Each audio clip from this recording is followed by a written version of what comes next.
Psaume chapitre 37, verset 5. Remets ton sort à l'Éternel, mets en lui ta confiance et il agira. Psaume chapitre 37, verset 5. Remets ton sort à l'Éternel, mets en lui ta confiance et il agira. Psaume 37, verset 5. Remets ton sort à l'Éternel, mets en lui ta confiance et il agira. Bonjour bien-aimés, c'est l'heure de la prière. Nous remercions le Seigneur pour la force et l'énergie qu'il nous donne pour pouvoir être à son service. Que nous puissions aller de gloire en gloire dans le service du Seigneur au nom de Jésus-Christ. Nous allons ensemble prier, bien-aimés. Seigneur, en ce moment de pause, nous venons chercher ta paix et te confier la suite de cette journée. Père Céleste, merci pour cette matinée vécue sous ton regard bienveillant. Nous te remettons nos forces, nos préoccupations et nos défis. Remplis nos cœurs de patience et de sagesse. Renouvelle notre énergie et accorde-nous la paix pour poursuivre avec confiance. Aide-nous à être des témoins de ton amour et de ta bienveillance partout où nous allons. Ta parole nous encourage. Remets ton sort à l'Éternel, mets en lui ta confiance et il agira. Psaume 37, verset 5. Que Dieu soit loué, bien-aimé, pour tout ce qu'il fait pour nous. Que son nom soit sanctifié, que son nom soit élevé au nom de Jésus. Bien-aimé, si tu n'as pas encore reçu le Seigneur Jésus-Christ dans ta vie comme ton sauveur personnel, si tu n'es pas né de nouveau, si tu ressens un vide dans ta vie, je vais t'inviter à prier avec moi. Sinon, après moi, tu vas inviter le Seigneur Jésus-Christ dans ta vie. Il faut reconnaître que tu es un pécheur bien-aimé et reconnaître que Jésus est un saint de Dieu, venu te sauver, qui est venu sur cette terre et qui a subi des injustices à cause de nos bien-aimés. Si tu es prêt à recevoir le Seigneur Jésus-Christ dans ta vie, si tu es prêt à devenir chrétien, tu peux réciter cette prière, répéter cette prière autant pour moi, après moi. Je dis, Seigneur Jésus-Christ, je reconnais que je suis un pécheur. Seigneur Jésus-Christ, je reconnais que je suis un pécheur. Je t'offre ma vie. Je te donne ma vie. Je t'offre ma vie comme un sacrifice de bonne odeur. Je t'offre ma vie, Seigneur, afin que tu fasses de moi, que tu sois heureux de moi, que tu fasses de moi un enfant selon ton cœur. Je veux naître de nouveau. Je veux naître de nouveau, Seigneur Jésus-Christ. Je veux te ressembler en toutes choses. Sans toi, je ne suis rien, je ne peux rien faire sans toi. Prends le plein contrôle de ma vie, Seigneur. Je t'en supplie, c'est au nom de Jésus-Christ que j'ai ainsi prié. Aussi, je te demande de me donner ton Esprit Saint, afin que je puisse entièrement t'appartenir et marcher selon ta volonté, non la mienne. Au nom de Jésus-Christ. Amen.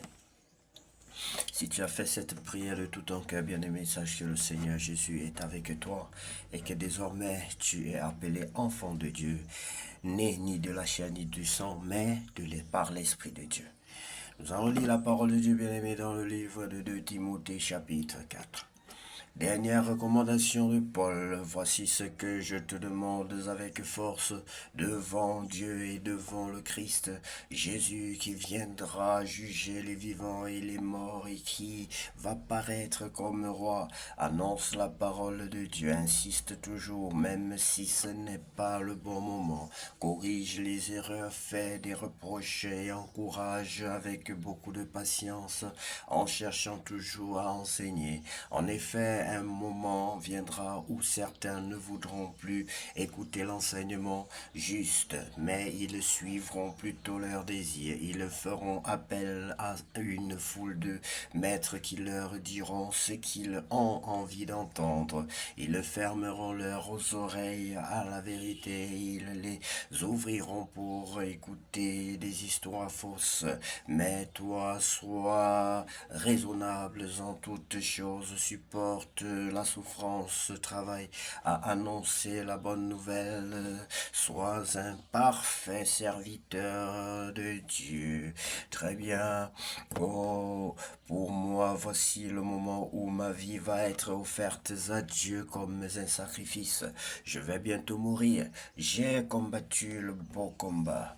Voilà, bien-aimé, pour ceux qui ne savaient pas à quel moment l'apôtre Paul allait déjà mourir, qui ne savaient pas comme moi que l'apôtre Paul a su le moment, permettez-moi de la répétition, il a su à quel moment il allait mourir, bien-aimé. Quand tu marches avec Dieu, tu peux avoir ces privilèges-là. Dieu peut te dire des choses qui vont arriver dans les jours qui suivent.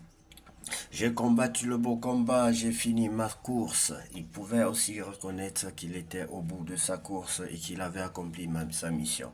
Et j'en profite pour demander à l'Éternel Dieu Tout-Puissant, pour nous tous qui nous aide, nous qui lisons ces choses, à être comme cet apôtre qui connaissait sa relation avec Dieu, qui pouvait connaître le lendemain, qui pouvait connaître ce qui allait lui arriver. Bien-aimé, que Dieu nous aide aussi à aller en profondeur dans la connaissance de sa personne et non pas seulement de la connaissance, dans l'amour de l'argent, dans l'amour des choses futiles, mais que nous puissions être des enfants de Dieu vraiment chéris, les enfants chéris de Dieu qui demeurent dans le sein de l'Éternel et qui font plaisir à l'Éternel. Oui, Seigneur, j'ai soif de ta présence dans ma vie. Mes amis et mes bien-aimés qui t'écoutent aujourd'hui ont soif de ta présence. J'ai combattu le beau combat, j'ai fini ma course, j'ai gardé la foi et maintenant le prix de la victoire m'attend. C'est la juste récompense que le Seigneur, le juste juge, va me donner. Le jour du jugement, il me le donnera à moi, mais il la donnera aussi à tous ceux qui attendent avec amour le moment où il paraîtra. Amen. Remarque personnelle, tâche de venir me rejoindre très vite. En effet, des masses m'a abandonné parce qu'il aime trop les choses de cette terre. Il est parti à Thessalonique, Crescens, est parti en Galatie, en Étite, en Dalmatie. Seul Luc est avec moi. Prends Marc et amène-les avec toi. Il m'est très utile pour le service de Dieu.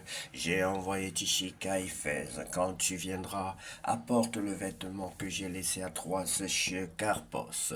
Apporte aussi les livres, surtout les parchemins. Il faut souligner tout ceci, bien aimé. Les parchemins, ça veut dire qu'il y avait des enseignements qui débouchaient la délivrance des parchemins. Sauf si je comprends pas bien. Alexandre le forgeron m'a fait beaucoup de mal. Le Seigneur lui donnera ce que ses actes méritent. Mais méfie-toi de lui.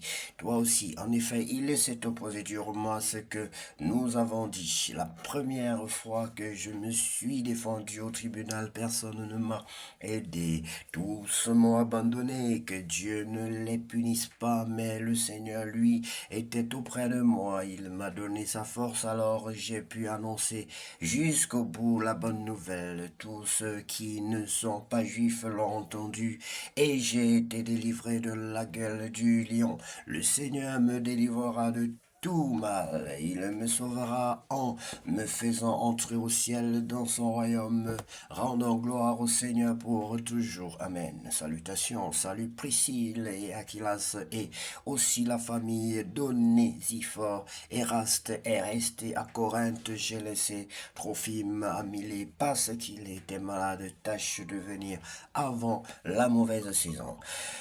Eubule, Pudens, Linus, Claudia, ainsi que tous les frères et sœurs chrétiens te saluent. Que le Seigneur soit avec toi, qu'il vous bénisse tous. Merci infiniment, Seigneur, pour ta parole, pour ce que tu fais pour nous. Ce que tu fais pour nous, Seigneur, est au-delà de ce que nous pouvons penser, imaginer. Ce que tu fais pour nous, personne ne peut le réaliser. Ce que Dieu fait est inimaginable. Ce que Dieu fait, personne ne peut réaliser. Ce que Dieu fait est inimaginable. Ce que Dieu fait, personne ne peut réaliser. Ce que Dieu fait est inimaginable. Ce que Dieu fait, personne ne peut réaliser. Ce que Dieu fait est inimaginable. Ce que Dieu fait, personne ne peut réaliser. Ce que Dieu fait est inimaginable. Ce que Dieu fait, personne ne peut réaliser. Ce que Dieu fait est inimaginable.